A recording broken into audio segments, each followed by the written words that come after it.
الحمد للہ رب العالمین والصلاة والسلام علی خاتم النبیین اما بعد فاعوذ باللہ من الشیطان الرجیم بسم اللہ الرحمن الرحیم۔ دعا مانگنے کے 17 مدنی پھول، یہ مضمون کتاب مدنی پنصورہ صفحہ 182 تا 202 اور 14 تا 15 سے لیا گیا ہے۔ دعائے عطار، یا رب المصطفیٰ، جو کوئی 17 صفحات کا رسالہ دعا مانگنے کے 17 مدنی پھول پڑھ یا سن لے، اس کی نیک و جائز مرادوں پر رحمت کی نظر ہو، اس کی دعائیں مقبول ہوا کریں اور اسے بے حساب بخش دے۔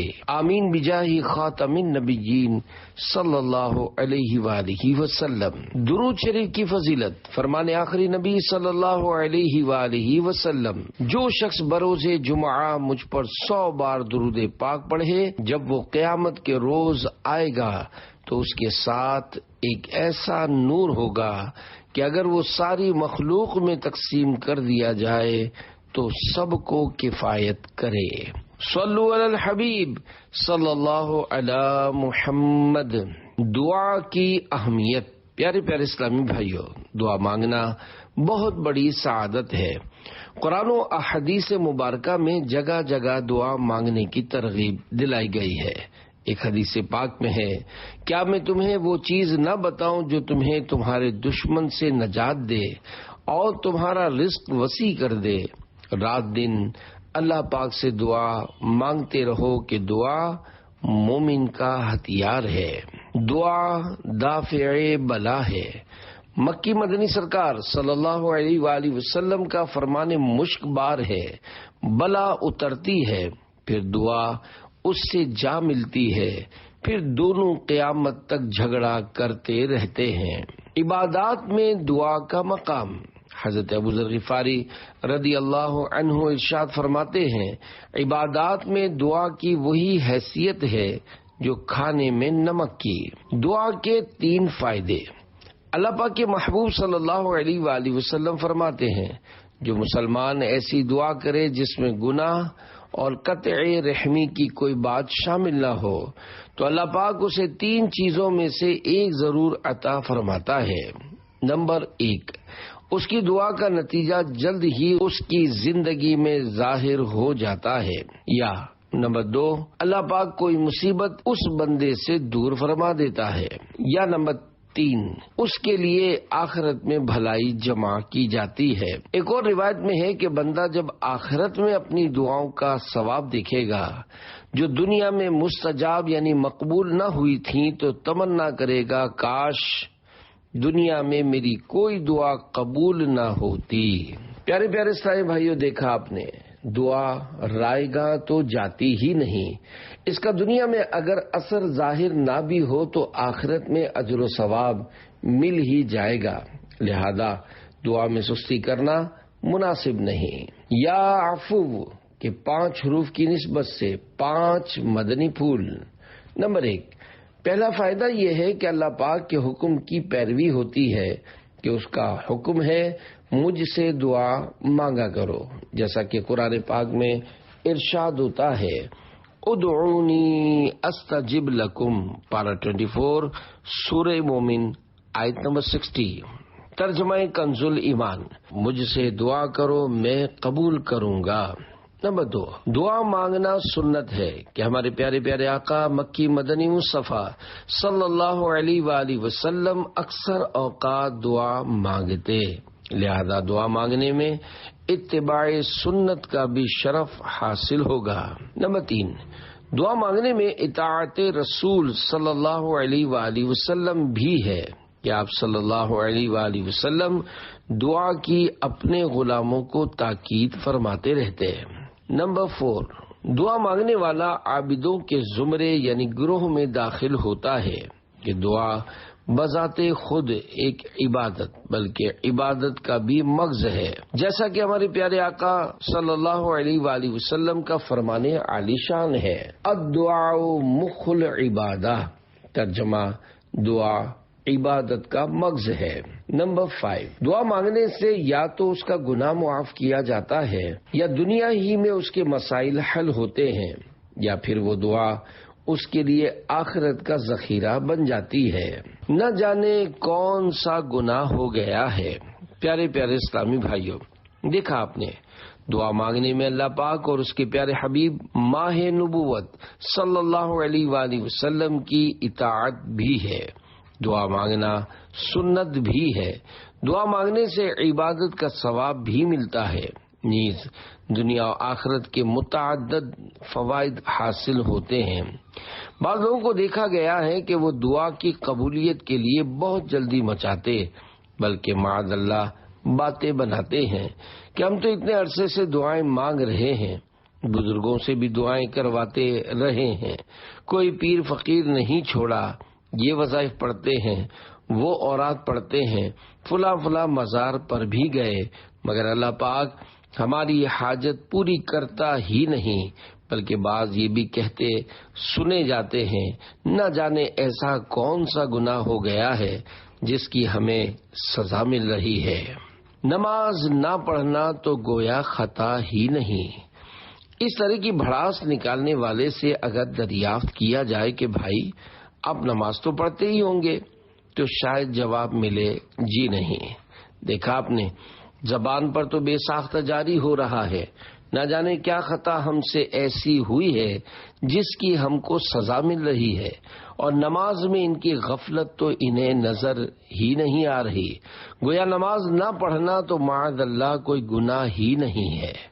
ارے اپنے مختصر سے وجود پر ہی تھوڑی نظر ڈال لیتے، دیکھیے تو صحیح، سر کے بال انگریزی، انگریزوں کی طرح سر بھی برہنہ، لباس بھی انگریزی، چہرہ دشمنان مصطفیٰ آتش پرستوں جیسا، یعنی تاجدار رسالت صلی اللہ علیہ وآلہ وسلم کی عظیم سنت داڑھی مبارک چہرے سے غائب، تہذیب و تمدن اسلام کے دشمنوں جیسا، نماز تک بھی نہ پڑھیں، حالانکہ نماز نہ پڑھنا زبردست گناہ، داڑھی منڈانا حرام، اور دن بھر میں جھوٹ، غیبت، چغلی، وعدہ خلافی، بدگمانی، بد نگاہی، والدین کی نافرمانی، گالی گلوچ، فلمیں، ڈرامے، گانے باجے وغیرہ وغیرہ، نہ جانے کتنے گناہ کیے جائیں، لیکن یہ گناہ جناب کو نظر ہی نہ آئے۔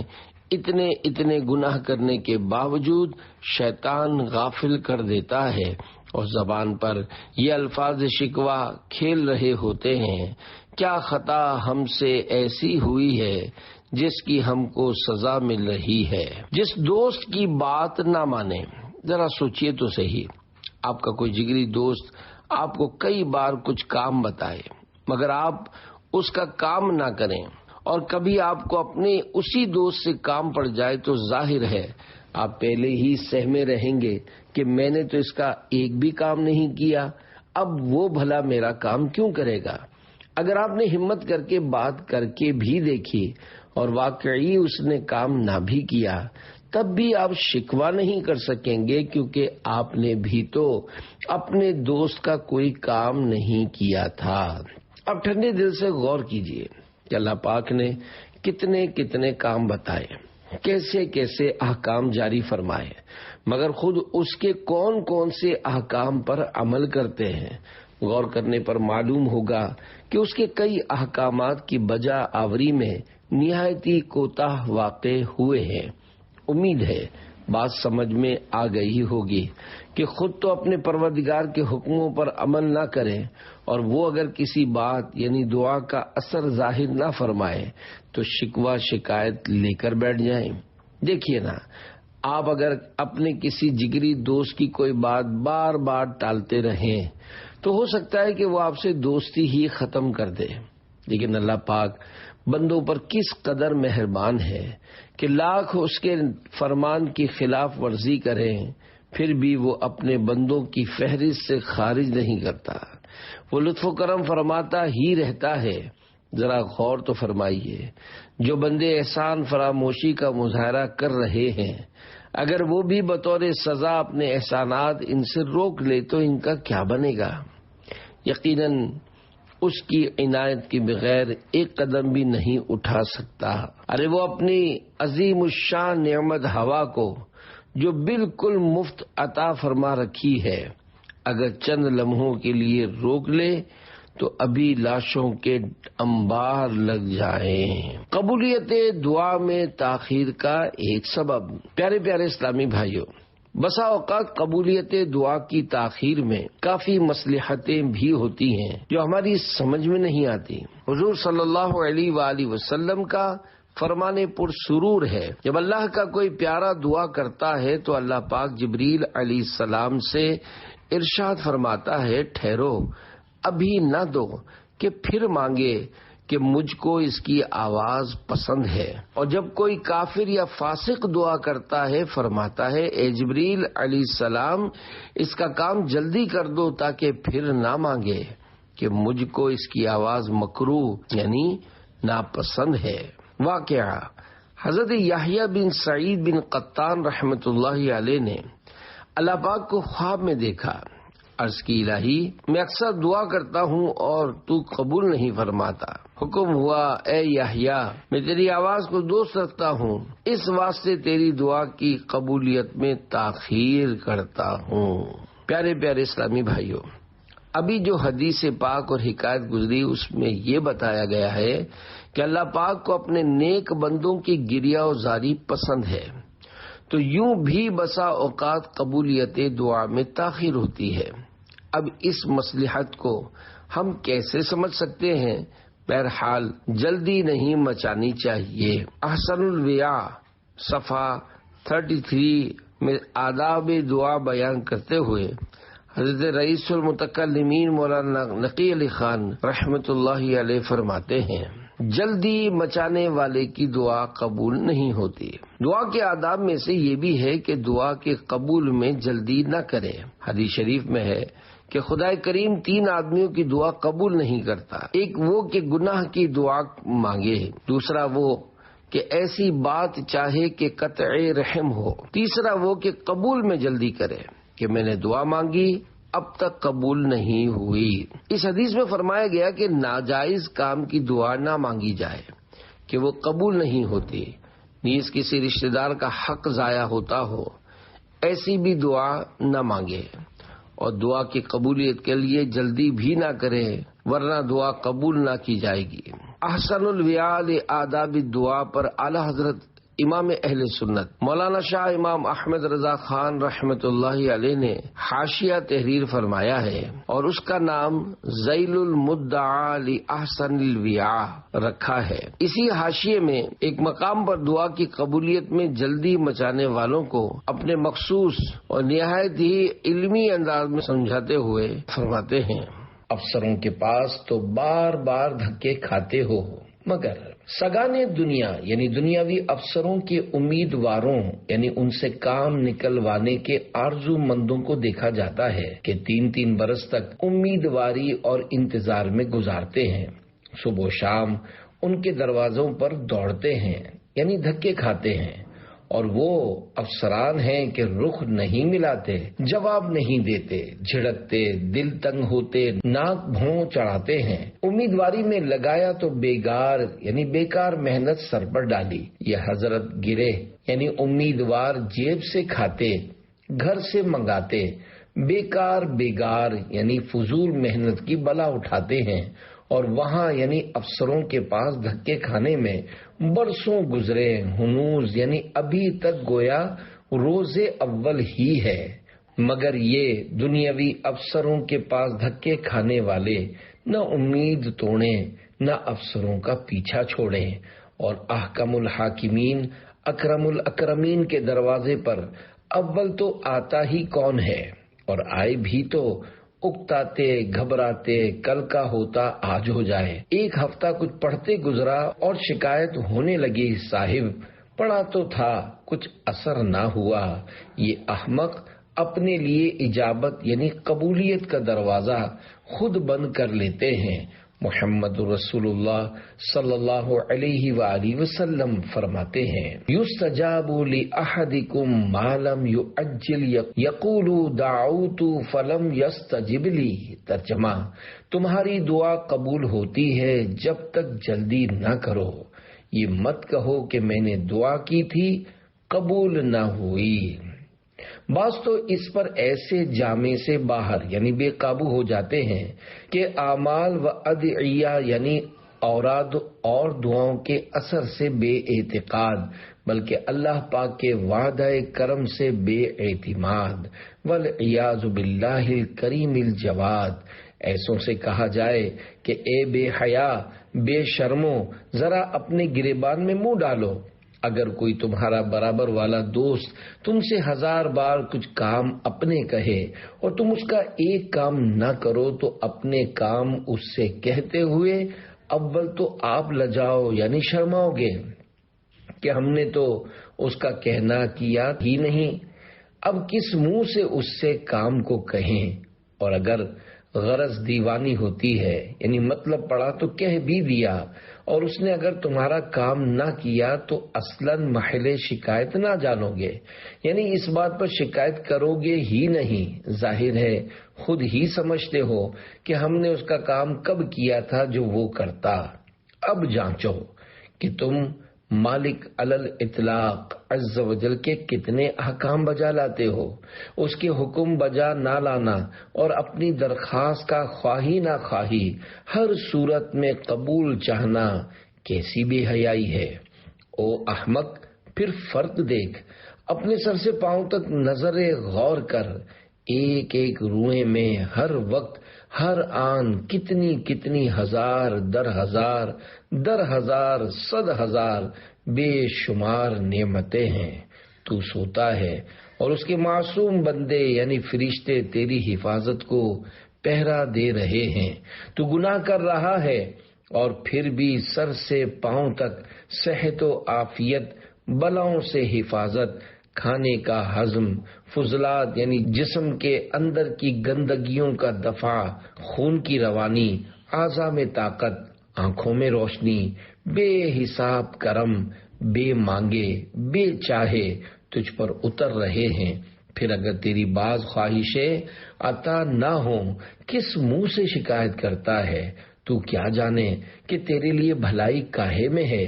تو کیا جانے کیسی سخت بلا آنے والی تھی کہ اس بظاہر نہ قبول ہونے والی دعا نے دفع کی.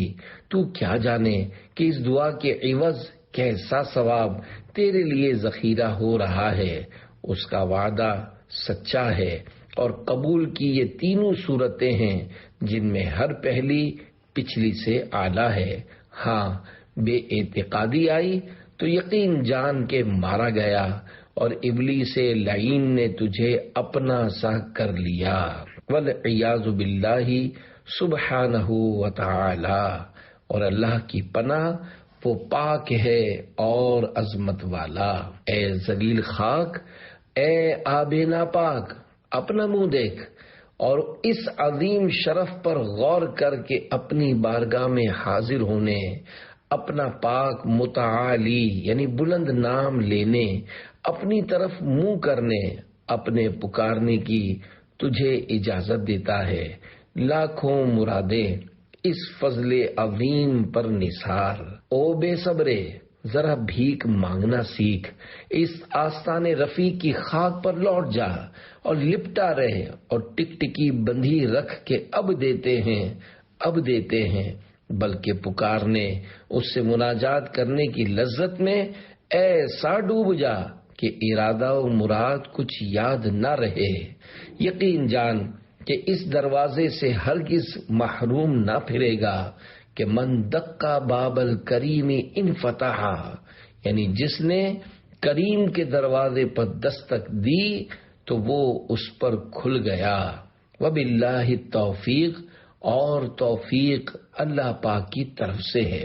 دعا کی قبولیت میں تاخیر تو کرم ہے. حضرت مولانا نقی علی خان رحمت اللہ علیہ فرماتے ہیں، اے عزیز، تیرا پروردگار فرماتا ہے، اجیب دعوت الداعی اذا دعانی، پارہ 2 سورہ بقرہ آیت 186۔ میں دعا مانگنے والے کی دعا قبول کرتا ہوں جب مجھ سے دعا مانگے۔ فَلَنِعْمَ الْمُجِيبُونَ پارہ 23 سورہ صافات آیت 75۔ ہم کیا اچھے قبول کرنے والے۔ ادعونی استجب لکم پارہ 24 سورہ مومن آیت نمبر 60۔ مجھ سے دعا مانگو میں قبول فرماؤں۔ بس یقین سمجھ کہ وہ تجھے اپنے در سے محروم نہیں کرے گا اور اپنے وعدے کو وفا فرمائے گا۔ وہ اپنے حبیب صلی اللہ علیہ وآلہ وسلم سے فرماتا ہے وَأَمَّا السَّائِلَ فَلَا تَنْهَرْ پارہ 30 سورۃ الضحیٰ آیت نمبر 10۔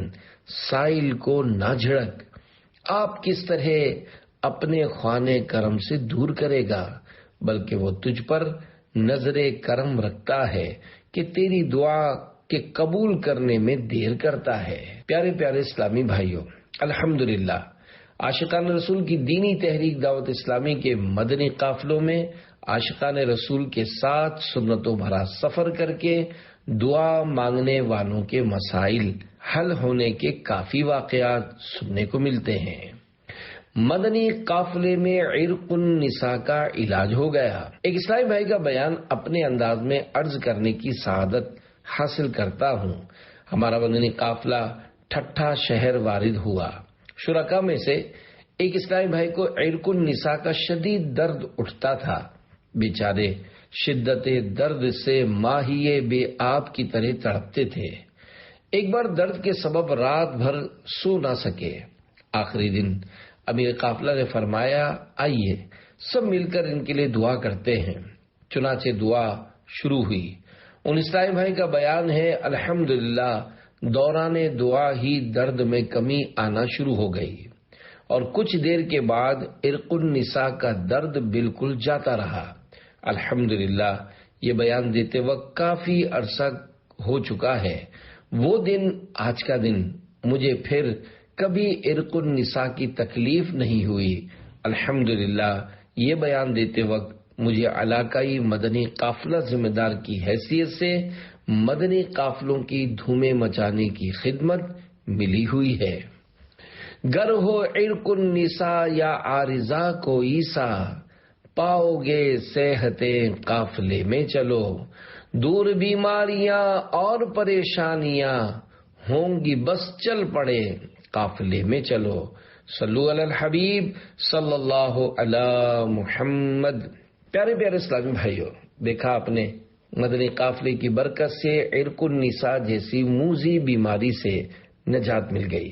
عرق النساء کی پہچان یہ ہے کہ اس میں چڈھے یعنی ران کے جوڑ سے لے کر پاؤں کے ٹخنے تک شدید درد ہوتا ہے۔ یہ مرض برسوں تک پیچھا نہیں چھوڑتا۔ دعا مومن کا ہتھیار ہے کہ 17 حروف کی نسبت سے دعا مانگنے کے 17 مدنی پھول۔ تقریباً تمام مدنی پھول احسن الویاء لآداب الدعاء ما شرح ذیل المدعا لأحسن الویاء سے لیے گئے ہیں۔ نمبر 1، ہر روز کم از کم 20 بار دعا کرنا واجب ہے۔ الحمدللہ نمازیوں کا یہ واجب نماز میں سورۃ الفاتحہ سے ادا ہو جاتا ہے کہ اہدنا الصراط المستقیم، ترجمہ کنز ایمان، ہم کو سیدھا راستہ چلا بھی دعا، اور الحمدللہ رب العالمین، ترجمہ کنز ایمان، سب خوبیاں اللہ کو جو مالک سارے جہان والوں کا، کہنا بھی دعا ہے۔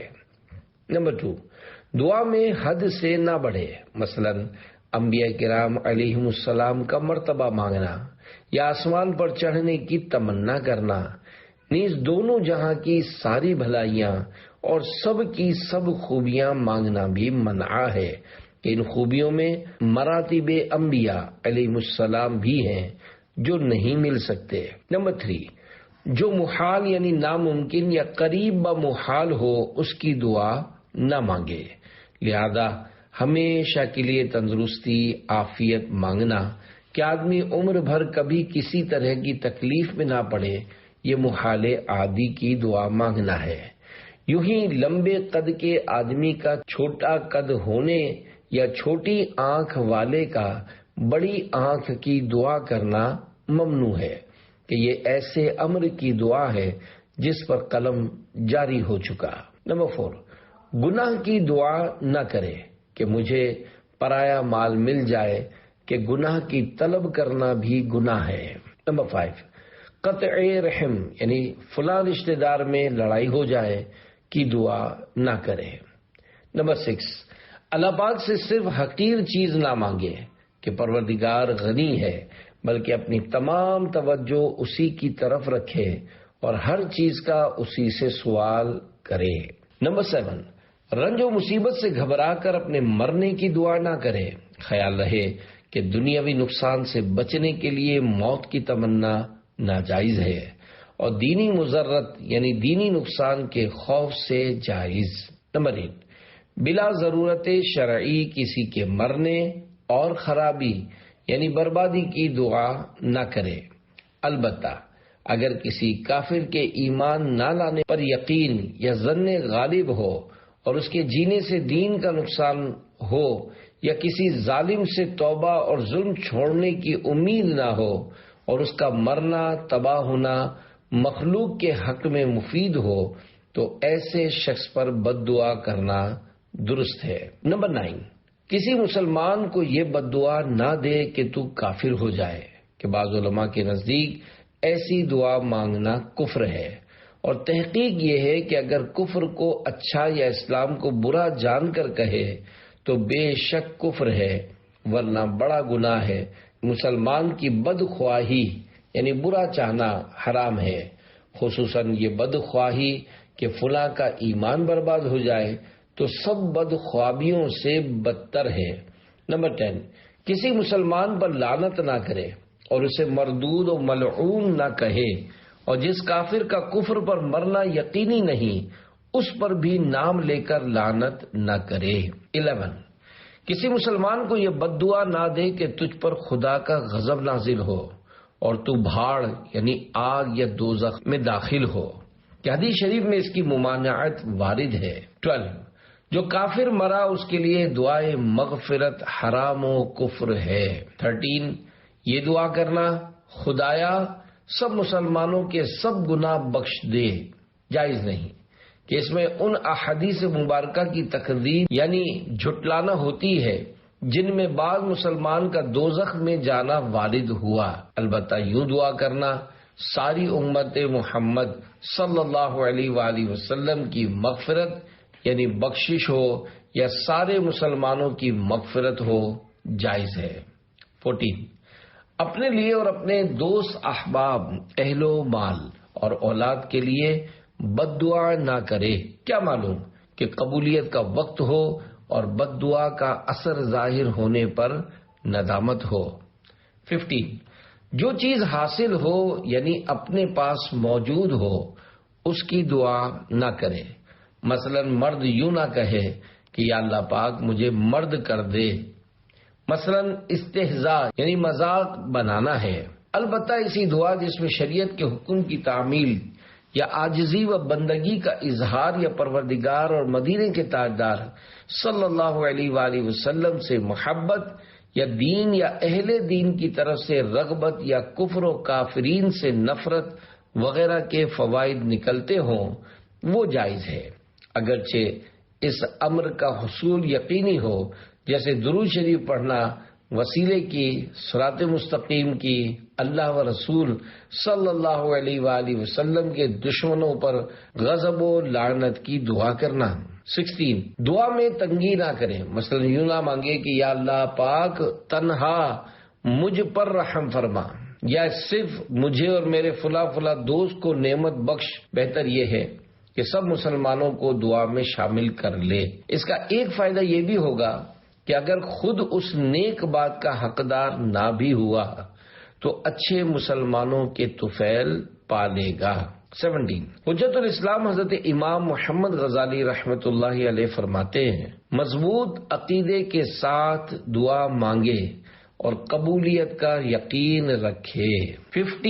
15 قرآنی دعائیں۔ نمبر 1، 15 قرآنی دعائیں۔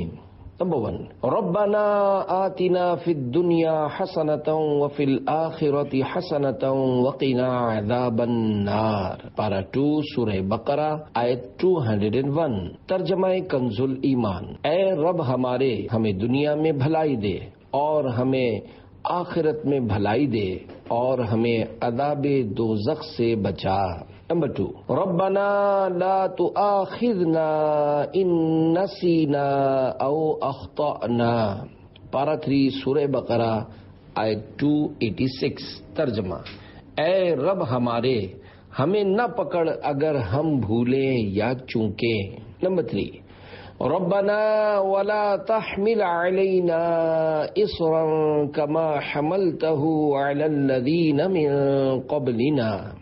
پارہ 3 سورہ بقرہ آیت 286۔ ترجمہ، اے رب ہمارے، اور ہم پر بھاری بوجھ نہ رکھ جیسا تو نے ہم سے اگلوں پر رکھا تھا۔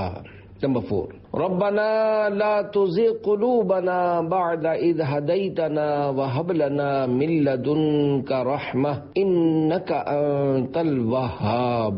پارہ 3 سورہ آل عمران آیت نمبر 8۔ ترجمہ، اے رب ہمارے، دل ٹیڑے نہ کر بعد اس کے کہ تو نے ہمیں ہدایت دی اور ہمیں اپنے پاس سے رحمت عطا کر، بے شک تو ہے بڑا دینے والا۔ پارہ 5، ربنا اننا آمنا فاغفر لنا ذنوبنا وقنا عذاب النار۔ پارہ 3 سورہ آل عمران آیت 16۔ ترجمہ، اے رب ہمارے، ہم ایمان لائے، تو ہمارے گناہ معاف کر اور ہمیں دوزخ کے عذاب سے بچا لے۔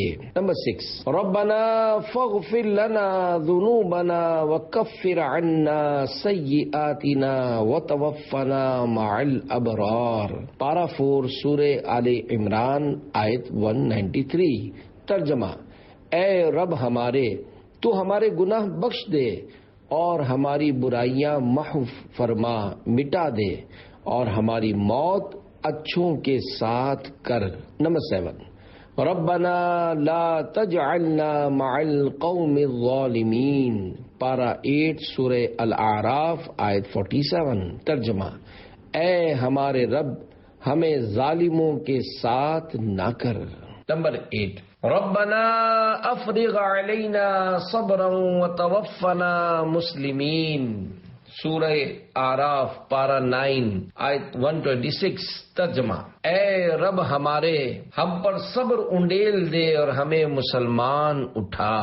نمبر 9، رب اجعلنی مقیم الصلاۃ ومن ذریتی ربنا وتقبل دعاء۔ پارہ 13 سورہ ابراہیم آیت 40۔ ترجمہ، اے میرے رب، مجھے نماز قائم کرنے والا رکھ اور کچھ میری اولاد کو، اے ہمارے رب، اور ہماری دعا سن لے۔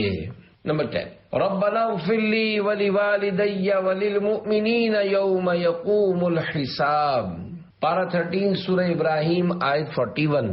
ترجمہ، اے ہمارے رب، مجھے بخش دے اور میرے ماں باپ کو اور سب مسلمانوں کو جس دن حساب قائم ہوگا۔ نمبر 11، رب اغفر وارحم وانت خیر الراحمین۔ پارہ 18 سورہ مومنون آیت 118۔ ترجمہ، اے میرے رب، بخش دے اور رحم فرما اور تو سب سے برتر رحم کرنے والا۔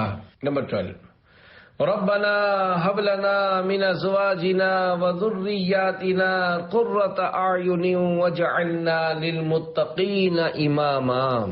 پارہ 19 سورہ الفرقان آیت 74۔ ترجمہ، اے ہمارے رب، ہمیں دے ہماری بیویوں اور ہماری اولاد سے آنکھوں کی ٹھنڈک اور ہمیں پرہیزگاروں کا پیشوا بنا۔ نمبر 13، ربنا اغفر لنا ولاخواننا الذين سبقونا بالایمان ولا تجعل في قلوبنا غلا للذين آمنوا ربنا انك رؤوف رحیم۔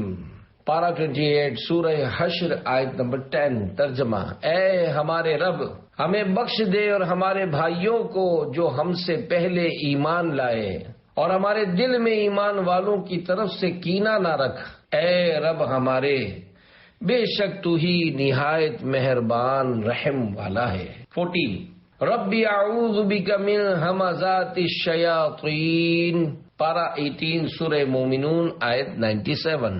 ترجمہ، اے میرے رب تیری پناہ شیاطین کے وسوسوں سے۔ 15 رب ارحمہما کما ربیانی صغیرا، پارہ 15 سورہ بنی اسرائیل آیت 24۔ ترجمہ، اے میرے رب تو ان دونوں پر رحم کر جیسا کہ ان دونوں نے مجھے چھٹپن یعنی چھوٹی عمر میں پالا۔ قرآن کے 4 حروف کی نسبت سے آیت الکرسی کے 4 فضائل۔ نمبر 1، حدیث شریف میں ہے کہ یہ آیت قرآن مجید کی آیتوں میں بہت ہی عظمت والی آیت ہے۔ نمبر 2، حضرت ابی بن کعب رضی اللہ عنہ سے روایت ہے کہ حسن اخلاق کے پیکر، نبیوں کے تاجور، محبوب رب اکبر صلی اللہ علیہ وآلہ وسلم نے فرمایا، اے ابو منذر، کیا تمہیں معلوم ہے کہ قرآن پاک کی جو آیتیں تمہیں یاد ہیں ان میں کون سی آیت عظیم ہے؟ میں نے عرض کی، اللہ لا الہ الا ہو الحی القیوم۔ پھر رسول اللہ صلی اللہ علیہ وآلہ وسلم نے میرے سینے پر ہاتھ مارا اور فرمایا، اے ابو منذر، تمہیں علم مبارک ہو۔ نمبر 3، مستدرک کی ایک روایت میں ہے کہ سورہ بقرہ میں ایک آیت ہے جو قرآن پاک کی تمام آیتوں کی سردار ہے، اور وہ آیت جس گھر میں پڑھی جائے اس گھر سے شیطان نکل جاتا ہے، اور وہ آیت الکرسی ہے۔ نمبر 4، امیر المومنین حضرت علی رضی اللہ عنہ فرماتے ہیں کہ میں نے نور کے پیکر تمام نبیوں کے سرور، 2 جہاں کے تاجور صلی اللہ علیہ وآلہ وسلم کو منبر پر فرماتے ہوئے سنا، جو شخص ہر نماز کے بعد آیت الکرسی پڑھے اسے جنت میں داخل ہونے سے موت کے سوا کوئی چیز نہیں روکتی، اور جو کوئی رات کو سوتے وقت اسے پڑھے گا اللہ پاک اسے، اس کے گھر کو اور آس پاس کے گھروں کو محفوظ فرما دے گا۔ آیت الکرسی کی 5 برکتیں۔ پیارے پیارے اسلامی بھائیوں، جو شخص ہر نماز کے بعد آیت الکرسی پڑھے گا اس کو حسب ذیل برکتیں نصیب ہوں گی۔ نمبر 1، وہ مرنے کے بعد جنت میں جائے گا انشاءاللہ۔ نمبر 2، وہ شیطان اور جن کی تمام شرارتوں سے محفوظ رہے گا انشاءاللہ۔ نمبر 3، اگر محتاج ہوگا تو چند دنوں میں اس کی محتاجی اور غریبی دور ہو جائے گی۔ نمبر 4، جو شخص صبح شام اور بستر پر لیٹتے وقت آیت الکرسی اور اس کے بعد کی 2 آیتیں خالدون تک پڑھا کرے گا، وہ چوری، غرقابی یعنی پانی میں ڈوبنے اور جلنے سے محفوظ رہے گا انشاءاللہ۔ نمبر 5، اگر سارے مکان میں کسی اونچی جگہ پر لکھ کر اس کا کتبہ آویزہ کر دیا جائے تو انشاءاللہ اس گھر میں کبھی فاقہ نہ ہوگا بلکہ روزی میں برکت اور اضافہ ہوگا، اور اس مکان میں کبھی چور نہ آ سکے گا انشاءاللہ۔ صلو علی الحبیب صلی اللہ علی محمد۔ پسندیدہ دعا، سب سے آخری نبی صلی اللہ علیہ وآلہ وسلم نے ارشاد فرمایا، جس شخص کے لیے دعا کا دروازہ کھول دیا گیا اس کے لیے رحمت کا دروازہ کھول دیا گیا۔ اللہ پاک سے کیے جانے والے سوالوں میں سے پسندیدہ سوال عافیت کا ہے۔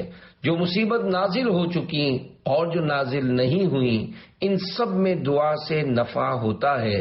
تو اے اللہ کے بندو، دعا کرنے کو اپنے اوپر لازم کر لو۔